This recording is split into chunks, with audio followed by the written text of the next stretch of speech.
Welcome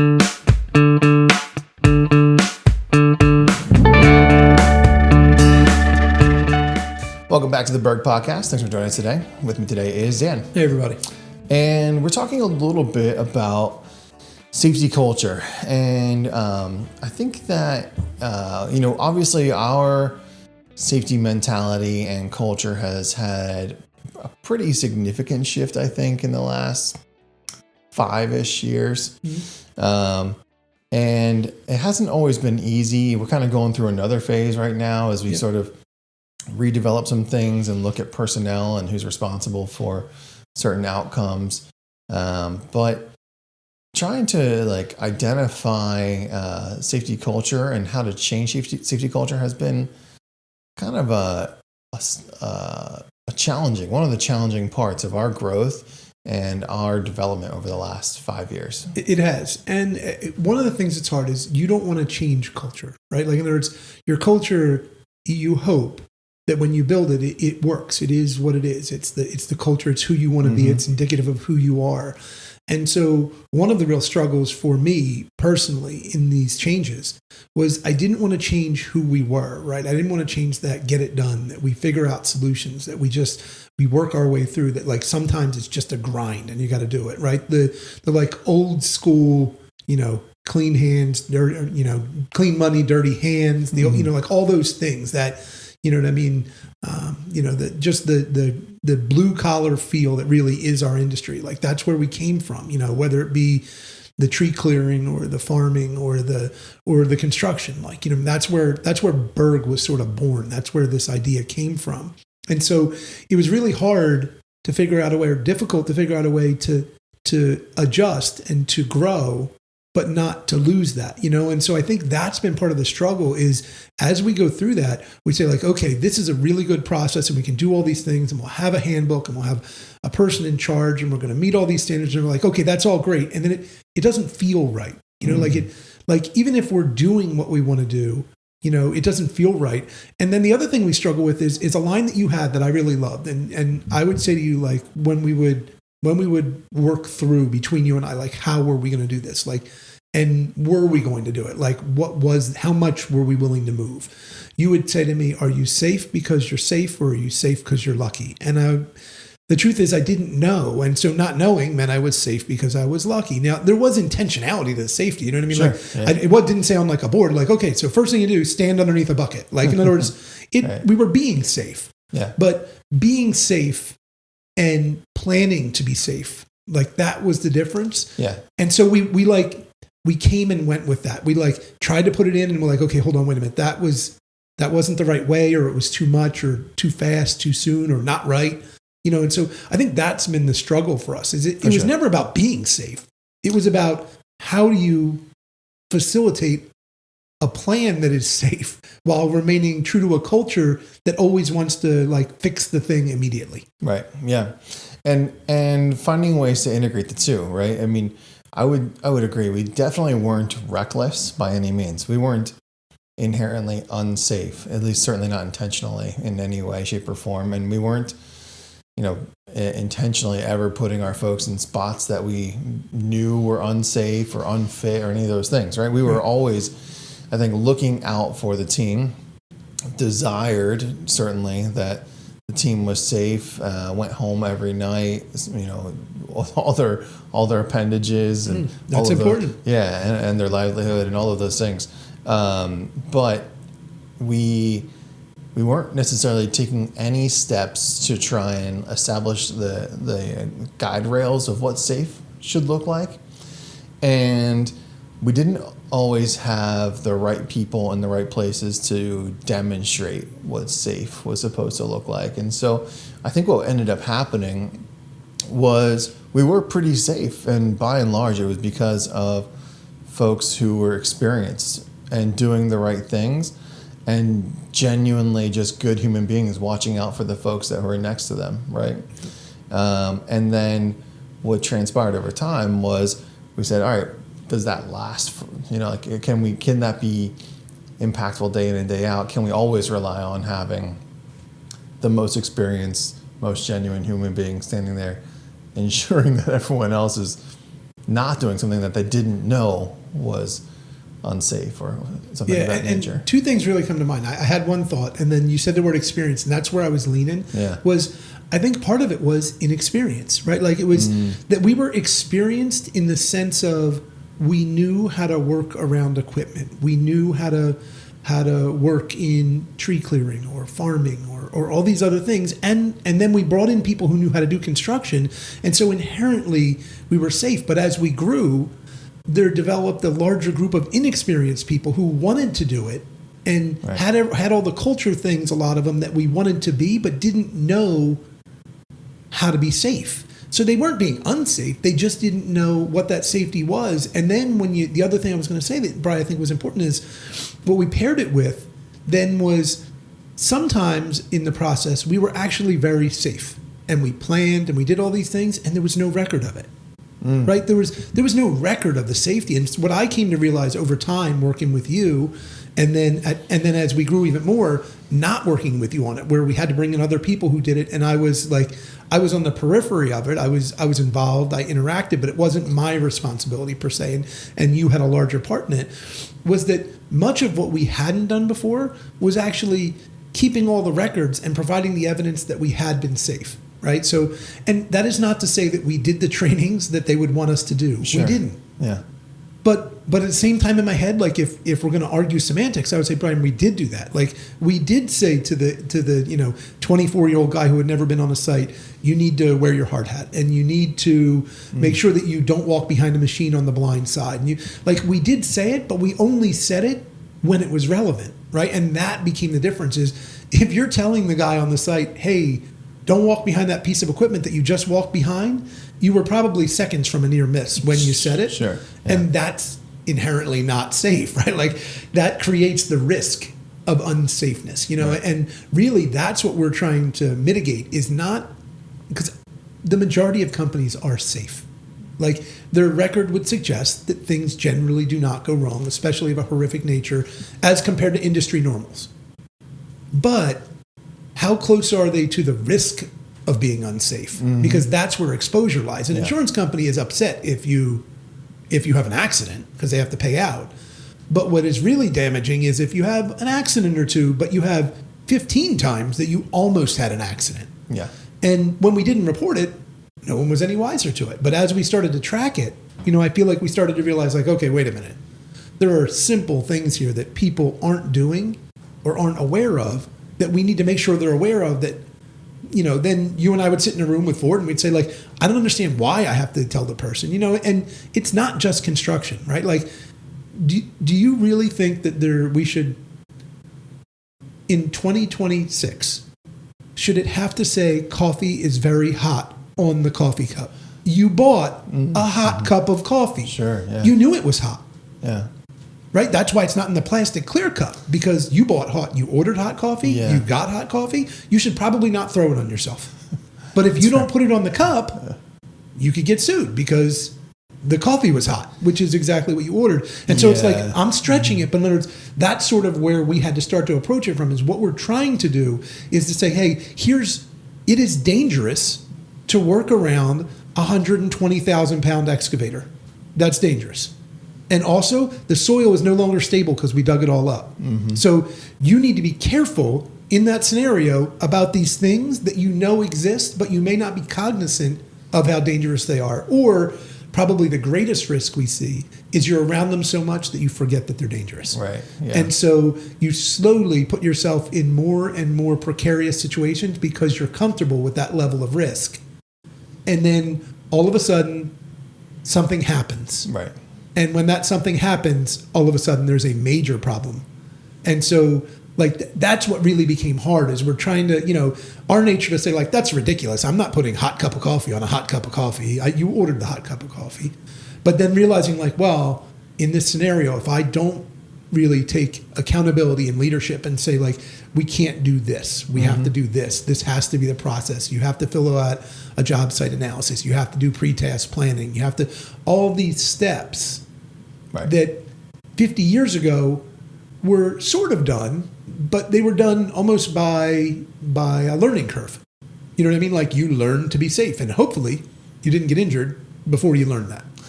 Yeah, it's definitely so. I mean, the biggest change or the biggest shift that I think that we've made is being more proactive and less reactionary. So I think exactly what you're describing is true.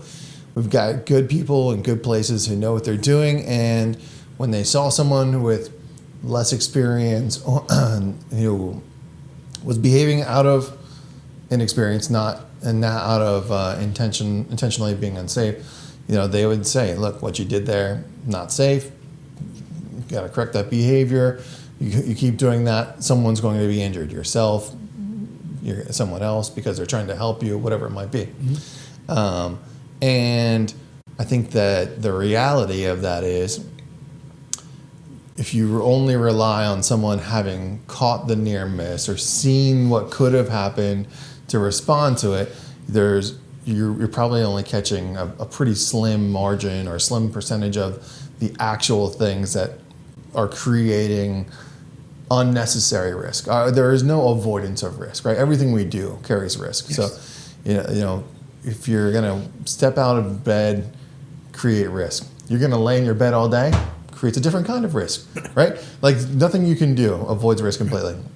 And so the idea that we've got to be proactive, and I understand what you're saying, right? The coffee is hot label, like that seems to have been created out of, this I'm going to take advantage of a situation that I knew existed but you didn't warn me about. Right.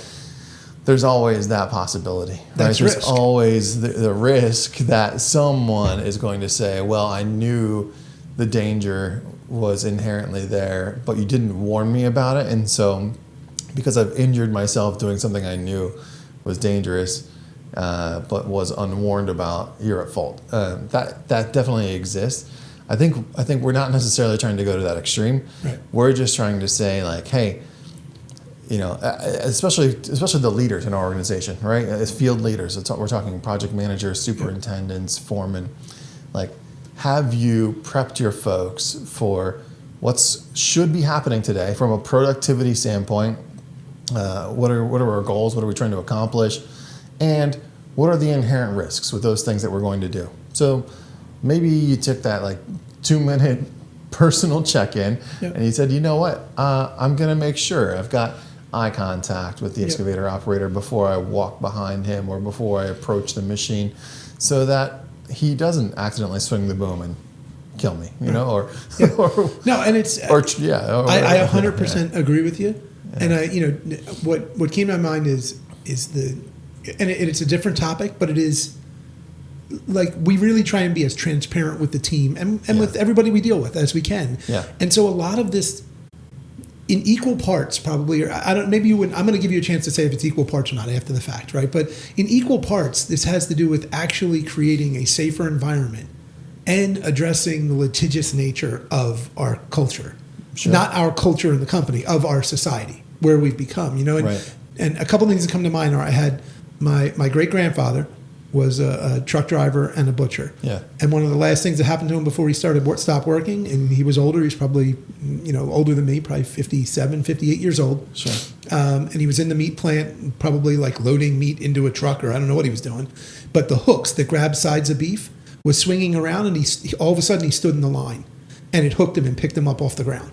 And so the hook went right through his rib cage and somehow didn't kill him, got lucky, missed anything critical, and they got him off the hook, and that's got him off the hook, and whatever happened, I don't know in the story what happened, but they took him off, and he didn't sue anybody, right? Because that wasn't where we were in the 50s or 60s, And similarly, yellow lines painted on the ground. No, there was no yellow lines that you should not walk where there's a giant hook. Yeah. And then before that, one of his uncles was died in a coal mine in West Virginia.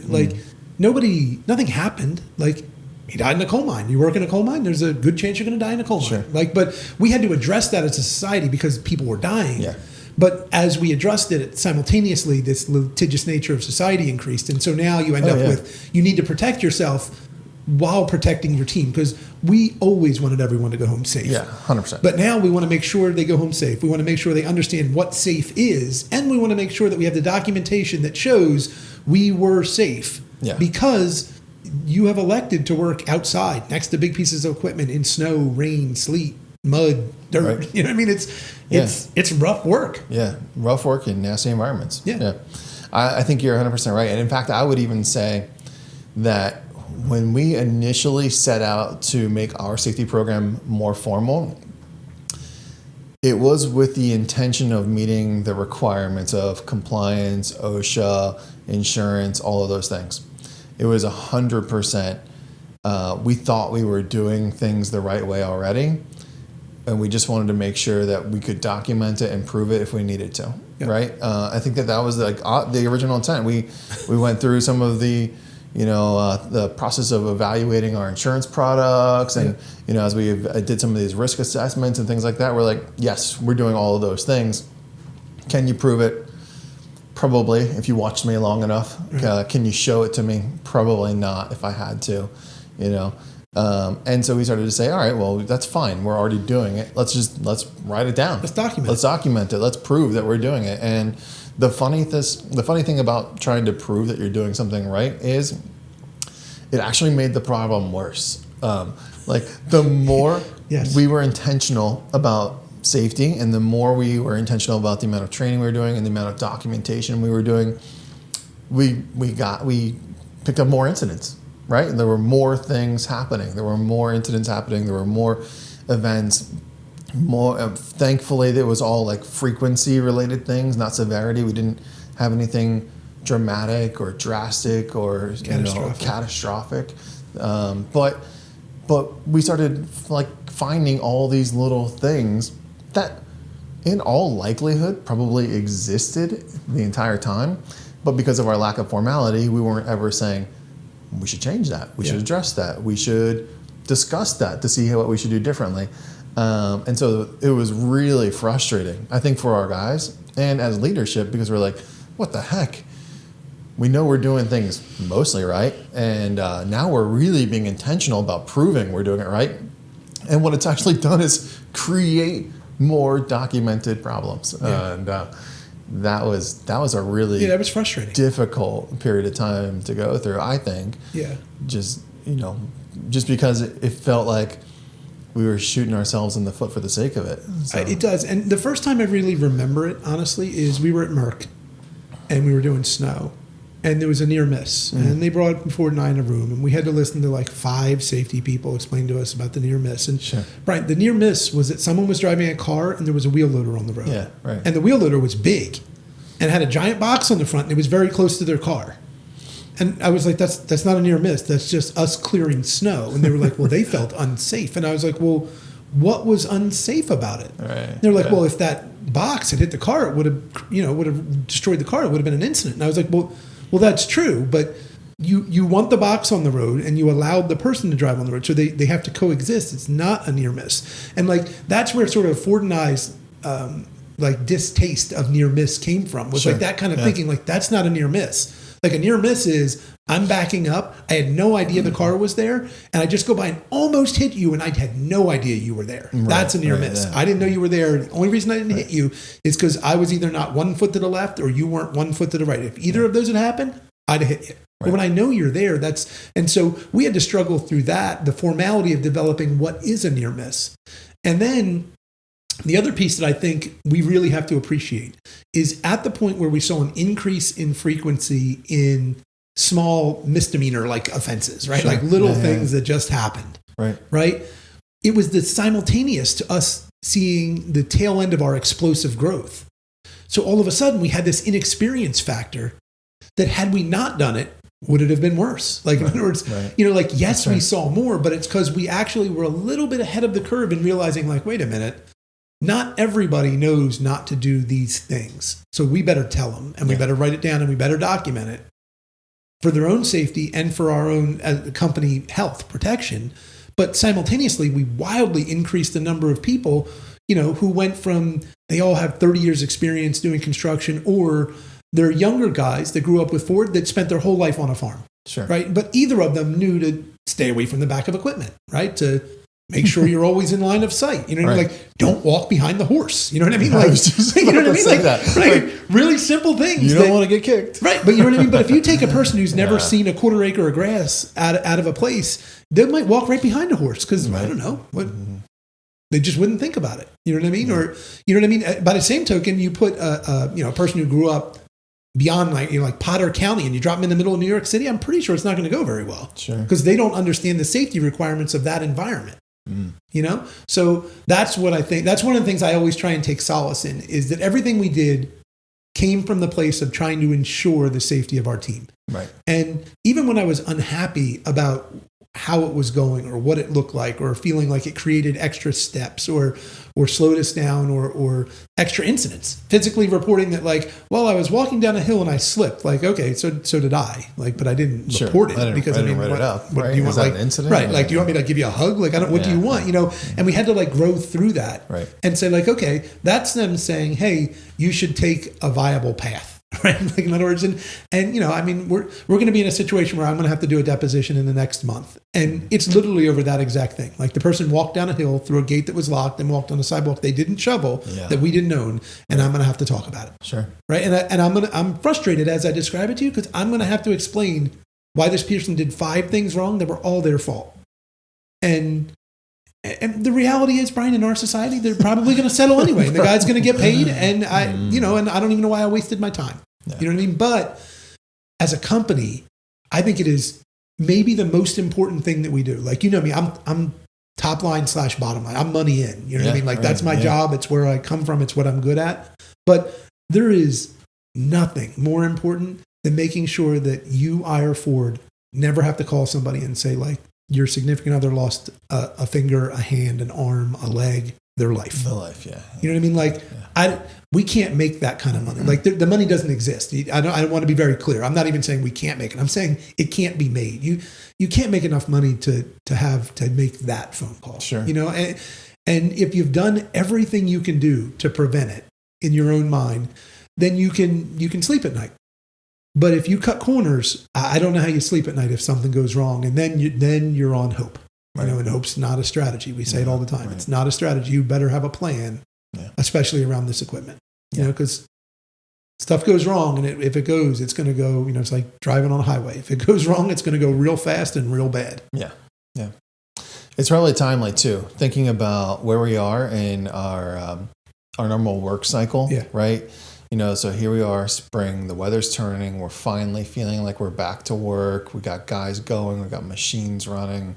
And now is the time where, like, I think we've got to be particularly cognizant of we're going to try and go a little quicker than we've been, or we're going to do more than we've been. Maybe we'll work a few more hours, a few different types of tasks. You know, are we work fit from the winter versus what we do in the summer? And it's just, and we got to be ready, you know, because and each year has, like we always say, it has a cycle, right? Like you always say, Christmas comes every year, sure, right? Like, but in the spring we got to ramp back up, and we have some new people, but we got to do exactly what we do as well as we can do it, as efficiently as we can do it, because this is a tough business to be effective in. And then we're going to get to the summer, and there's going to be like just full bore. We got to run wide open now. You know what I mean? Like, every piece of equipment's got to have 90% utilization. You got to run. And we're going to start to feel really good about it and comfortable. And then we'll get complacent in like September, October, November, where we're still running that hard, but we've been doing it for 6 months. We know exactly what we're doing. We are good. And there's the other risk. Mm-hmm. You know, ironically, I feel like spring and winter or fall are your biggest risks, because you're starting to go and then you're complacent. In the winter, we're like trying to figure it out, and we're, you know, we change gears, do other work, try and do the work we can. In the summer, you're like excited to be working. You finally have the good weather. It stopped raining. You're doing your jobs. We're set up on the big jobs that we want to run. Right. You know, but it's all cyclical, and that's why, you know, we talked about it when we got in here, that I thought it'd be a reasonable topic. Safety Day is going to be pushed out a bit here. We're not doing it till June, right? Because I think that's a better fit for it. In terms of when we're going to do it, I think that we got to talk about it now, and I think we can do the training as we get to fully loaded everybody that we're going to onboard that's going to run all year. And so we made a decision to move it a little bit, but I wanted to make sure we talked about it for sure ahead of time, because we got to get back in the right habits now, early. And that's for all of our field leadership. We're talking about our site safety inspections that are happening. We're talking about our pre-test planning. Yep. And it doesn't mean that we don't keep the habit of the correction and looking out for each other, but the formality of prepping the team is what will likely go the distance. And like you and I have to be like the captains of safety and like preaching and saying we're going to do it and saying we're going to do it. And the funny part is you and I really can't make us any safer. Like we would have to happen to be in the right place, or if we came up with some like great idea, which doesn't happen that often, right? Like you and I don't come up with that many great ideas. So it's guys, you can't rely on that. Yeah, right. You're going to have to rely on yourselves to do the right thing and follow through. Because even if we have a great plan for how to, here's how you have to do this, like don't do this thing because it's unsafe. If you choose to do it, it doesn't matter. Because at the end of the day, if somebody, God forbid, somebody gets hurt, it doesn't matter that I said the right thing or I have the right paperwork. Like that protects me against a lawsuit, which is important for the company's health. But it isn't the core of what our safety culture is. The core of our safety culture was for you to not get injured. Yeah. So it doesn't do me, all that paperwork doesn't do me any good. I'm still in the same spot, and who actually comes to mind a little bit, honestly, is Jesse. Like Jesse, completely unrelated to us, had that accident on his motorcycle. Sure. And like that poor guy, he's just been, I don't know how many surgeries, and all he wants to do is come back to work. Sure. And all he wants to do is show up and do the hard work that we do. And he's not able to do it on a consistent basis. He's doing it, but he has to keep, like he has a surgery here. He was out for a while, and like it's just life altering. You know what I mean? So you need to be, safety can't stop here. Like I'm glad we got you home safe, but you got to get back safe, Sure. And so maybe there can be some benefit to like thinking about it. And that's coming from me, Brian, who I like, I'm an adrenaline junkie who loves chances. I love to take risks. Yeah. But you just got to be smart enough about it, that you're doing it in a way that you're mitigating the actual physical harm risk to yourself in anything you do. And our work requires that you do it. Yeah, for sure. So that's probably a good place to wrap it up. So thanks for joining us today, folks. We hope you got something from this, and we hope you come back for another episode.